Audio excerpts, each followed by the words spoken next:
కూటమి పాలనలో మహిళలకు రక్షణ లేకుండా పోయింది. విశాఖ కేజీహెచ్లో ఓ మహిళ లైంగిక వేధింపులకు గురైంది. ఈ విషయం బయటకు పొక్కనీయకుండా అధికారులు జాగ్రత్త పడుతున్నారు. కేజీహెచ్ సూపరింటెండెంట్ వాణి ఆధ్వర్యంలో ఏర్పాటు చేసిన కమిటీ గోప్యంగా విచారణ జరుపుతోంది.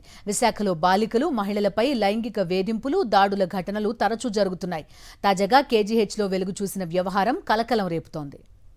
మహిళలకు రక్షణ లేకుండా పోతోంది. కూటమి పాలనలో కేజీహెచ్లో ఒక మహిళపై లైంగిక వేధింపులకు గురి చేసినట్టుగా తెలుస్తోంది. పూర్తి డీటెయిల్స్ అందిస్తారు మా కరెస్పాండెంట్ నరేష్. చెప్పండి, అసలు విషయమే బయటకు పొక్కనివ్వకుండా కూడా అధికారులు జాగ్రత్త పడుతున్నట్టుగా తెలుస్తోంది. ఏం జరిగింది, అసలు పూర్తి వివరాలు ఏంటి?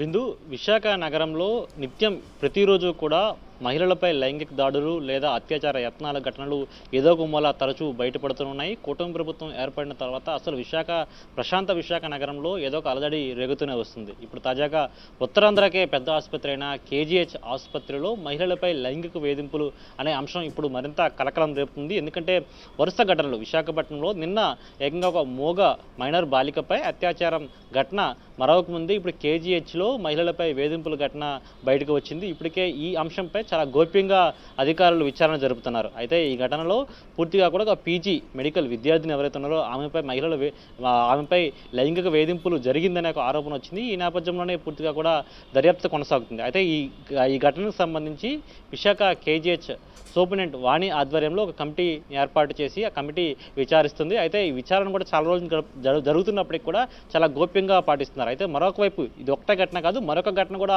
వెలుగులోకి వచ్చింది. విశాఖపట్నంలోని కేజీహెచ్ ఆసుపత్రిలో ఒక మహిళ తన చిన్నారిని ఆసుపత్రికి తీసుకుని వచ్చి ట్రీట్మెంట్ కోసం తీసుకుని వస్తే అక్కడ ఉన్న ఒక ఆసుపత్రిలో వైద్యుడు ఆమె పట్ల లైంగికంగా చాలా వరకు మిస్బిహేవ్ చేశాడంటూ కూడా ఒక ఫిర్యాదు అందింది. ఈ నేపథ్యంలో విశాఖపట్నంలోని కేజీహెచ్ ఆసుపత్రిలో ఇప్పుడు మహిళలకు రక్షణ లేదన్న అంశంపై కూడా చాలా చర్చనీయాంశంగా మారింది. అసలు ఈ లైంగిక వేధింపుల ఘటనలు, మైనర్లపై దాడులు అంశంపై కూడా చాలా వరకు విశాఖపట్నం అటుడుకుపోతుందని చెప్పుకోవచ్చు. ఏదో ఒక మూల ఖచ్చితంగా ఏదో ఒక ఘటన తరచూ చోటు చేసుకుంటుంది. అసలు ఆడపిల్లలను బయటికి పంపించాలంటేనే భయపడుతున్న దృశ్యాలు కనిపిస్తున్నాయి. అయితే పూర్తిగా కూడా ఈ లైంగిక వేధింపుల ఘటనకు సంబంధించి ఖచ్చితంగా ఎవరైతే నిందితున్నారో వారిపై కఠిన శిక్షలు తీసుకోవడం విశాఖవాసులు డిమాండ్ చేస్తున్న పరిస్థితి కనిపిస్తుంది. పూర్తిగా కూడా అసలు అంత పెద్ద ఆసుపత్రిలో ఉత్తరాంధ్ర వ్యాప్తంగా చాలామంది వేల మంది నిత్యం కూడా ఆసుపత్రికి వస్తూ ఉంటారు, ట్రీట్మెంట్ కోసం వస్తుంటారు, చాలామంది సర్జరీస్ కూడా వస్తుంటారు. అలాంటి ఆసుపత్రిలో సరైన రక్షణ లేకపోవడం, ఏకంగా మహిళలు అదేవిధంగా మహిళా ఉద్యోగుల పట్ల ఈ విధంగా లైంగిక వేధింపులు ఘటనలు బయటకు రావడం, మరోవైపు ఇలాంటి విషయాలను బయటకు రాకుండా గోప్యంగానే విచారణ జరపడం వలన అసలు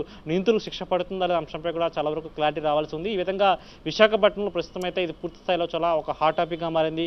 కేజీహెచ్ ఆసుపత్రిలోనే రక్షణ లేదంటే ఇంకా మహిళలకు ఇంకెక్కడ రక్షణ ఉంటుందన్న అంశంపై కూడా పూర్తిగా కూడా ఆందోళన చెందిన పరిస్థితి కనిపిస్తుంది. బిందు.